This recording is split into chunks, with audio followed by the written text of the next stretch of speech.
بسم الله الرحمن الرحيم. إذا جاءك المنافقون قالوا نشهد إنك لرسول الله والله يعلم إنك لرسوله والله يشهد إن المنافقين لكاذبون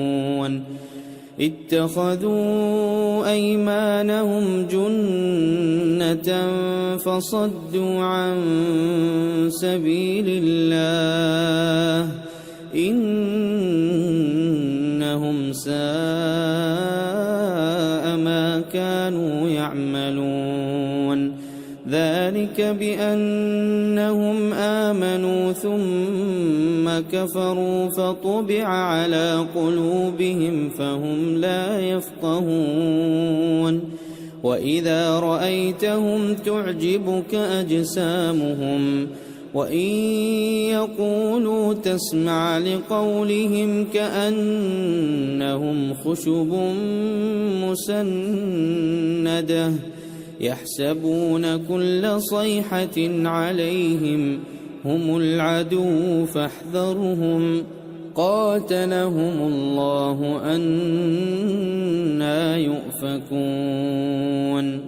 وإذا قيل لهم تعالوا يستغفر لكم رسول الله لووا رؤوسهم ورأيتهم يصدون وهم مستكبرون سواء عليهم أستغفرت لهم أم لم تستغفر لهم لن يغفر الله لهم إن الله لا يهدي القوم الفاسقين هم الذين يقولون لا تنفقوا على من عند رسول الله حتى ينفضوا ولله خزائن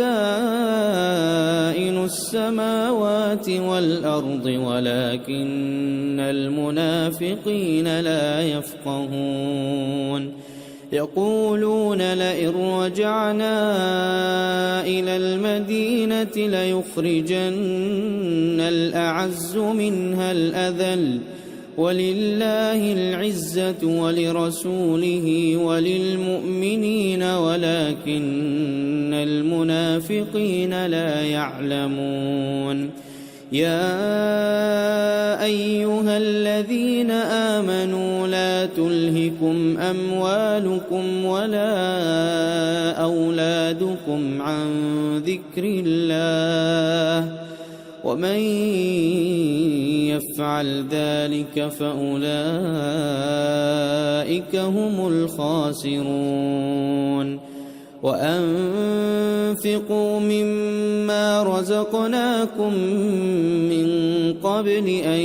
يأتي أحدكم الموت فيقول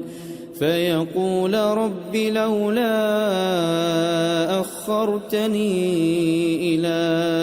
أجل قريب فأصدق وأكن من الصالحين ولن يؤخر الله نفسا إذا جاء